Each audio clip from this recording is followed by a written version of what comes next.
Hi Hi everyone, everyone. welcome to our vlog. In our last vlog we left you at Colmere, and that was actually the end of our first year of life aboard on Narrowboat Soulmates. So we thought it was a good time to just go back and reflect on what a great first year we had, and hopefully you'll find something of interest in this vlog.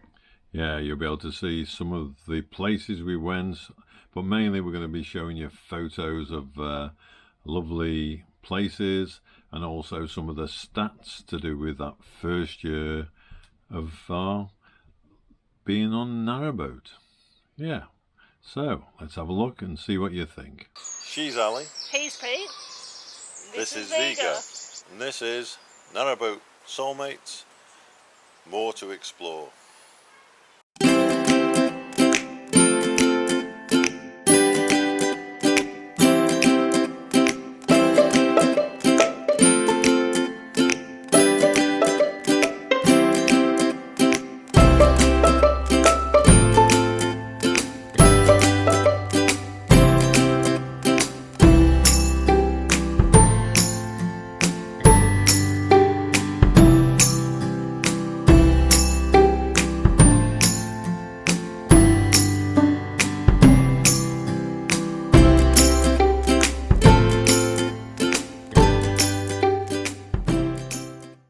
Good place to start, of course, is the map of the total number of places that we went over that first year. And I'll hand you over to Ali to give you a bit more detail.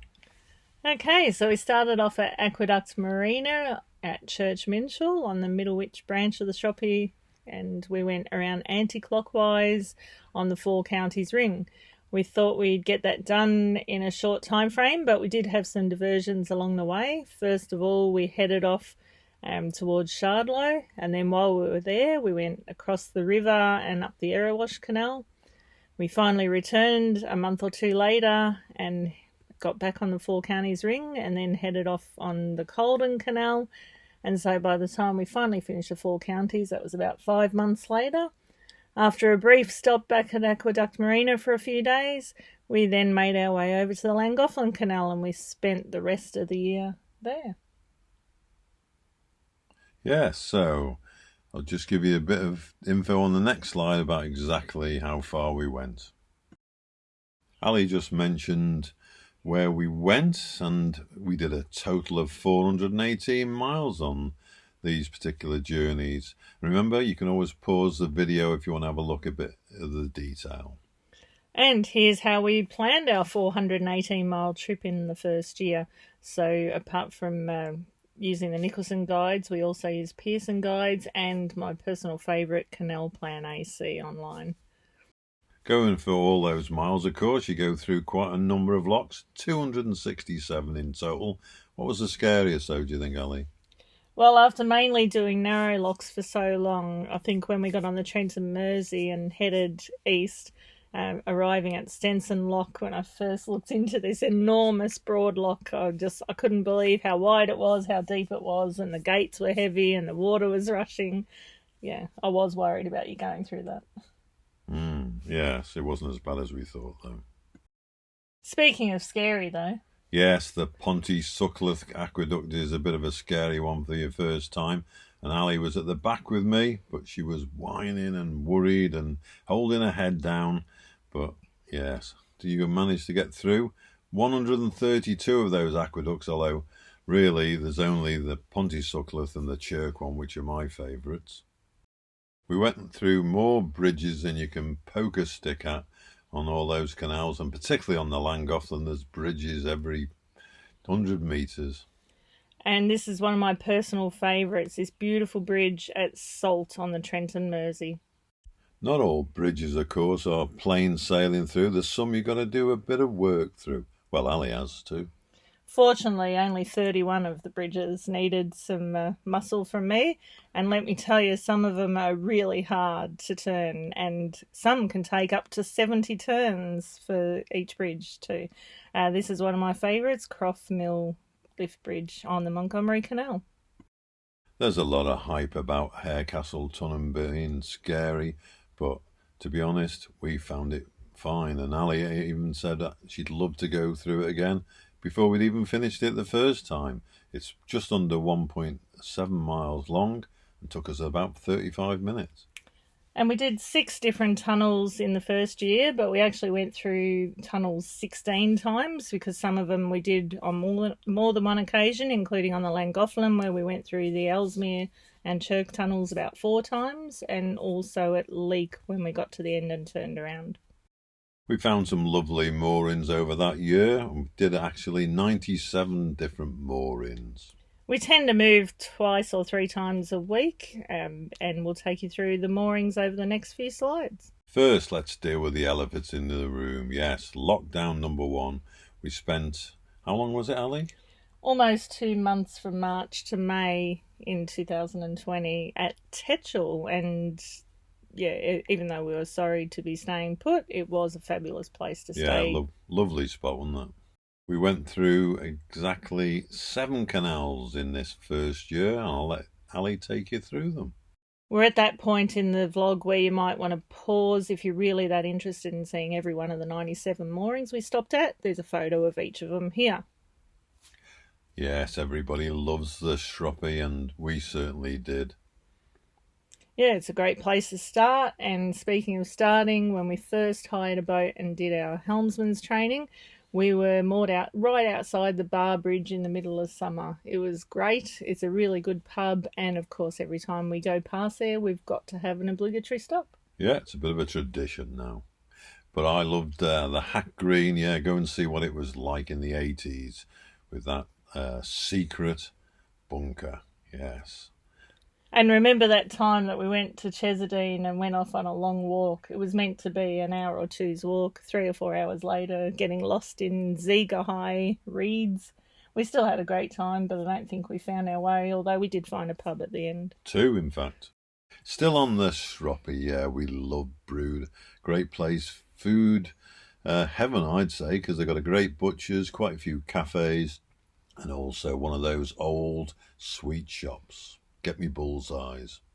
We spoke to the lady in there for over an hour, didn't we? Yeah, we couldn't resist. Had to try our goods, obviously. And one of the magical experiences for me on the Shroppy was when we stayed at Little On. It was so eerie in the woods at night, and we could just hear owls hooting all night. Leaving the Shroppy, we turned briefly onto the Staffs and Moors. Yeah, we've only done the section from Ortherley Junction through to Great Haywood as part of the 4 counties.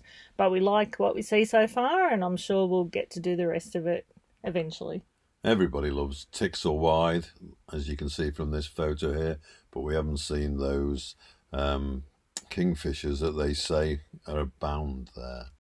It was at this point that we put a halt to our travels on the 4 counties and instead turned east on the Trent and Mersey for a while. And that lock that Ali mentioned earlier, yes, at Stenson, first wide lock, yeah, we encountered that. And also, the weather improved no end. It went up to 35 degrees, and we went to the inland port of Shardlow. And on the way back towards the 4 counties, we stopped in at the Indian restaurant Nardi at Arleston and had a superb meal there, didn't we? It was lovely, yeah. Being beer lovers, of course, we loved going to Burton-on-Trent. And, of course, when you're cruising through there, you can smell that beer being brewed. And we also liked going around Branston Water Park, seeing the wildlife and bird life. One of the other places we enjoyed was a visit to Ulrewas, and it's just a picture postcard village. We spent a couple of hours just photographing some of the many, many beautiful houses there. Some of the moorings in this section of the Trent and Mersey are definitely places we want to return to. Barlaston is one of my favourite places just in terms of it being so close to the Wedgwood factory. Had an amazing time there. It was really interesting, and we spent longer looking at the pottery than I expected to. Yeah, we actually did a factory tour, which you have to pay for, but the museum itself is free, and it's brilliant. We also went to Moor up at Westport Lake, which is a great place to walk your dog and go around, and also walk into Stoke-on-Trent and see some of the history that's on show. And we went there early evening one day, and it looked like a really happening place, so it's definitely somewhere I'd like to return to. While we were over at the end of the Trent and Mersey and the east side, we thought it was a good time to go explore. We went across the river for a couple of miles and onto the Erewash Canal. And we even went right up to the top of that, to Langley Mill, and moored there for a total of 7 days. And it's a great place to be because either way up a hill either side, you've got some great micro pubs. Yeah, Eastwood and Heena on either side were fantastic places to visit, weren't they? Yeah, great pubs. And we did plenty of walking while we were there. It's D.H. Lawrence country, so there's loads of little villages and things, like great sights. We even explored and found the Cromford Canal, as you can see from this photo. Making our way back along the Four Counties Ring, we once again took a change of direction and headed on to the Colden Canal. And wow, certainly worth exploring that one. What's not to love? Yes, particularly Frog Hall, which we went down to. Couldn't get through the tunnel, but along the way we were able to see the Flint Mill, and we also went to Leek up in the Peak District and loved that, and took a little car ride to see the roaches. After completing the Four Counties Ring a few months later from when we started out, our next adventure was going to be on the Llangollen Canal. And we knew that the Hurlstone locks were going to be fixed. The bottom lock needed a major repair, over £1 million worth. And so, yeah, it was going to be out of action. So we set off on the Llangollen Canal, expecting to stay 5 months, but ending up there for 8 months in total because of lockdown. And of course, we managed to visit some places before lockdown. The ice cream factory or farm at Snugbury, and also some lovely places along the way, Wrenbury and Willymore. Great pubs again, of course. Yes, well, we've got to test them while we're going past. The highlight on this slide, without a shadow of doubt, is our Christmas Day cruise into Llangollen from Trevor Basin. Amazing. Yes, one of Ali's favourite pubs, of course, as well, the Corn Mill, right next to the River Dee. But yeah, it's a lovely place, and we visited as many different pubs as we could there, including a little micro pub. And just walking into Llangollen, the sound of that rushing water going through the town, it just looks amazing. Pubs on one side and shops on the other side, that railway station, and the steam train blowing its whistle every now and again. Love it. You can see why the Llangollen Canal is a favourite with lots of people. The wide open countryside and fields. Yeah, it's just beautiful at any time of the year. And I love it when we came into Froncasilty and you see all the houses going up the hill, and then, you know, you're making your way across to the huge aqueduct. There's even a nice pub at the top of that hill. There is. On this slide, you can see the beautiful blue skies as we had a gorgeous spring being out at Val Hill and Tetchell during lockdown, and then as we came out of lockdown and set off on our way. Yes, you've got to visit the meres of Ellesmere and also Blakemere and Colmere because they're just so beautiful. On to the Montgomery Canal. Some people don't have time to go past there or go down and spend a couple of days. While we loved it so much, we spent the maximum 2 weeks that you can on this canal, and then we loved it so much that we returned and did another 2 weeks in a couple of months' time. Yeah, it was fabulous. We encountered our first iced-up canal, yes, when we were at Western Arm Junction. We saw some beautiful sunrises and sunsets, as well as that freezing cold. We visited Maresbury Marsh and went to the Navigation Inn. That was a great place to visit too. We were lucky to be there when they had a quiz night on and had a few drinks with the locals. We actually had to go on 2 rivers to get to the canals in that first year, and donned our life jackets, which we bought recently. I was actually quite nervous about going on a river as we hadn't been on one before, but this section of the non-tidal River Trent just from Shardlow to the Erewash wasn't too bad actually. I quite enjoyed it. And on the Colden Canal, we were on our way to Frog Hall, and of course you have to join the River Churner. We had to wait for the indicators to go down so that we could get onto it because it was in flood. And at the end of the first year, with all the diversions we took to do other things, we only completed 1 cruising ring, the 4 counties. We're not the sort of people usually to be ticking the box, but in this case, I think Ali is. What was it, Ali? Yeah, we ticked off 3 locations on the Inland Waterways Silver Propeller Challenge. Basically, there's a list of about 54 locations where they're trying to get boaters to visit the less visited sections of the canals. And we managed to tick off these 3 during the year. You have to do 20 in order to get an award, so I think it's going to be a few years before we get that. We found out from some other vloggers that you can actually ring up the Canal and River Trust and ask for a list of all the places that you get spotted. When we say get spotted, basically they go around the system by foot and record boat numbers and locations, and it's a good way of checking that as continuous cruises, for example, that we are moving on every 14 days as required. And we got spotted 12 times in our first year, and here's some of those places. Yes, even out in the middle of nowhere a little on, we got spotted, and as you can see, those other places. But yeah, it was interesting just for us to see that on a map. During the course of our first year, we visited a few marinas, always with a specific purpose in mind. After only 6 weeks of cruising, we pulled into Barton Turns Marina because I'd ordered some solar panels and they'd arrived. This was a great place to get access to fit them. We were only expecting to stay here a couple of nights while we got the solar panel job done. However, at £11 a night and loads of facilities, shops, restaurants, and even a cinema, it was a great place to stay, and we ended up staying here 9 nights and sampled most of the restaurants and cafes while there. We also went to Aston Marina, and Nick is in charge there, and he's a great bloke, very knowledgeable, and pointed us to various things, but the main reason we were there was to pick up our items which had been transported from Australia. At £13 a night, we found this another great place to stay, and we ended up spending 13 nights here. Yeah, we were getting a bit too comfy with marina life, but it certainly was good. There was a great area to have a drink looking out over the marina, and the restaurant just served superb food. And the birds, the Canadian geese every morning, it was a sight to see, and there was also a resident heron.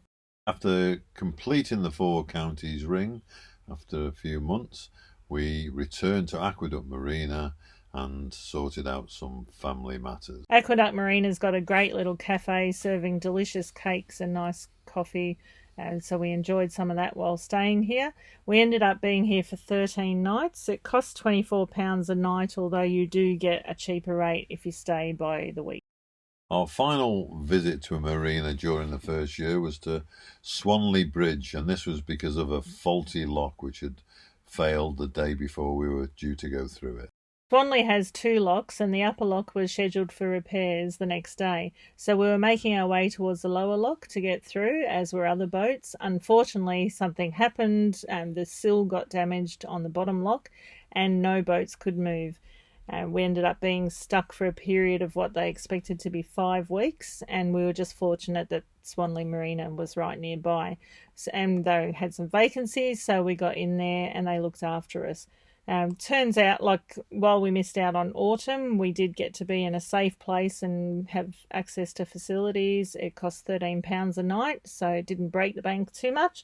And we were fortunate that CRT finished the repairs early, and we only ended up waiting 4 weeks instead of 5 before we were on our way. We like to live up to our name, Moor to Explore, and visit as many places as we can along the way. We see some great sights by doing that. That green bunker, yes, secret bunker, was just a few hundred yards from the Shroppy. Well worth a visit at £10 to see some of the Cold War experiences of the 1980s. And yeah, very interesting. We spent a couple of hours there, although we did see a couple coming out and saying, oh, that was a good half hour, wasn't it? If you're more near Ulrewas and you're reasonably fit and can walk to the National Memorial Arboretum, it's well worth a visit. It's set out on 150 acres. It's really dog friendly, and there's actually designated dog paths to go around, and there's over 400 memorials.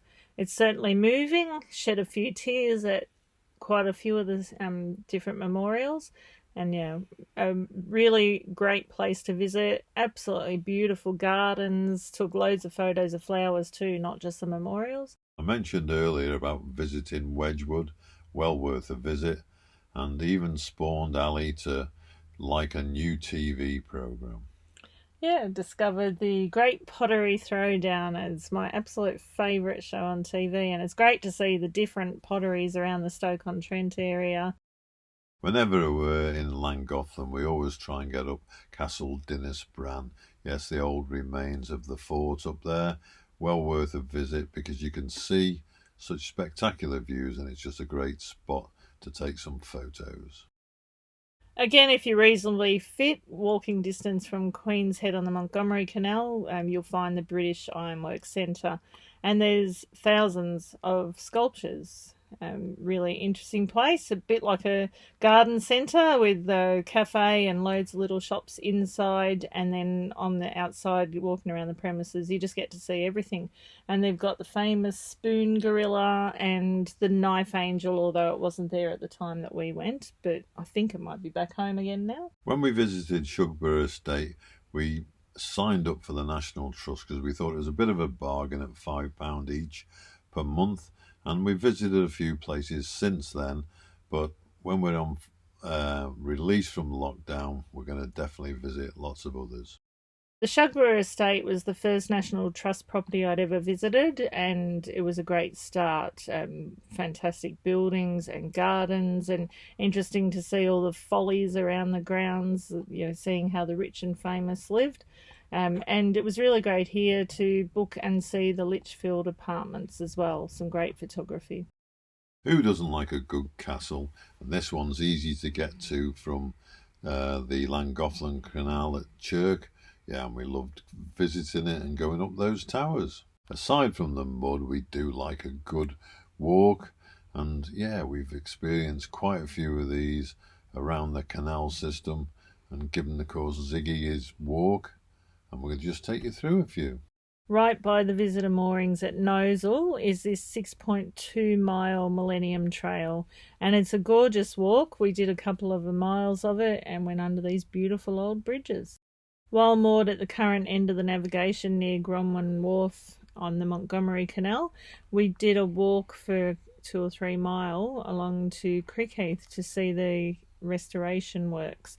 And so basically this is going to extend the Montgomery Canal by 2 or 3 miles. So it'll be great for us to return here in a couple of years and be able to travel a bit further along one of our favourite canals. Another short walk while on the Montgomery Canal. We were moored at Park Lane Bridge and we just wandered over the fields. Well, we got lost for a while, and Pete lost his boot along the way in all the mud, but we eventually found this beautiful place. So many places we could go walking by the canals, and this is certainly right up there as one of the most beautiful. Being able to walk right around the entire mere at Colmere was fantastic, and there was such beautiful flowers out at the time. Yeah, just love this photo actually. We're loving the wildlife on the canals, and we've been hearing so much bird song in the last few weeks. Now we're into spring, that we've been exploring getting a spotting scope to be able to take some better photos of that bird. We've even seen a sparrowhawk today, and the mink went past yesterday along the canal. If you hadn't gathered, we love a pint of real ale, and we visited many pubs and tried some fantastic beers, and too many to mention here, but in a future vlog we'll give some details of some of those which are our favourites. Before starting on this adventure as continuous cruisers in 2019, we'd previously been living in Australia for 13 years. And so it was great to come back over here and not just get on the boat, but reconnect with family and friends. And obviously, well before COVID and the lockdowns, it was an absolute pleasure to have some of our friends join us on the boat for cruises and staying overnight.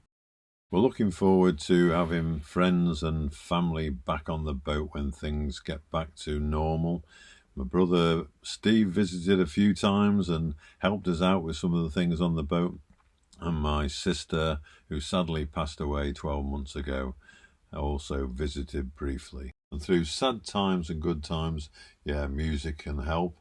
And I, of course, while Ali is doing the planning, do my weekly Soul Scene radio show, and share that across Mixcloud, which you'll find the link in the description. We've mentioned along the way that sometimes we jump in the car and drive off to see other things, like when we went to see the roaches in the Peak District. And so, yeah, we've definitely decided as continuous cruisers that we're happy to walk, keep moving the car along as we cruise. And in general, we find pretty good places to stay. If we think somewhere is a bit dodgy, then we are prepared to walk a bit just to make sure the car's somewhere safer. And this place at Westport Lake was certainly a good place to have the car right by us. We could even see it from our boat. Plenty of vlogs out there if you want to see all the details of what it costs to live on a narrowboat. A lot of the costs are based on per foot of boat, and our costs in our own budget spreadsheet would be similar. But personally, we think that a lot of those costs you'd have whether you're in a house or on a boat. And so the one that we really wanted to discuss was the annual Canal and River licence, which is a bit different from a house. Having said that, I view it as no different from council tax, really. It gives us access to the facilities maintained by the Canal and River Trust, so we can empty the toilet and rubbish and fill up the water. And obviously it also contributes towards the cost of infrastructure being maintained. With a 200-year-old network, you can imagine those costs are quite significant. And so we think, based on footage, we pay about £1,000 a year for our 58-foot boat. We think that it's reasonable when we know the costs and how much pleasure we get out of being on the boat. Other boaters talk about some of the costs of maintaining their boat, but we're pretty fortunate having had a brand new boat that mostly we're just looking at engine servicing, and I actually did a little course on that for a day just to learn how to do it, and I've discovered that's the engine and do the oil and filter checks. As continuous cruisers, we decided early on that we needed to get the solar panels, and got 3 times 360 watt panels, which fortunately my brother, who's qualified to do these things, was able to fit for us. And they've been doing a sterling job in the summer, charging up completely the batteries, and then in the winter mostly, but we need to run the engine just a little bit to top them up. The two major items we invested in for our new boat during the first year were the solar panels that Pete just mentioned and pram cover. So Tim and Hazel from Cratch Covers and Canopies provided a fantastic service, came out to us, measured up our boat, went away and made the pram cover and brought it back and installed it for us. It was fantastic and we're really happy with it. It provides a nice dry space. Well, that's our roundup of the first year of our life as continuous cruisers on board Narrowboat Soulmates. I hope you've enjoyed a look back at what we did over our first year. We've certainly loved it and plan to do it for quite a bit longer. There's so much more left to see. And yeah, we've taken thousands of photos along the way. You've seen just some of those today. Hope you've enjoyed this vlog. If you did, I'd love you to click the like button. If you'd like to subscribe, click the subscribe button. And if you'd like to know when the next one's out, click the bell. And that one's going to be us going up and cruising from Colmere to Hampton Bank. Yes, so till then, stay safe. Thanks for now. Bye.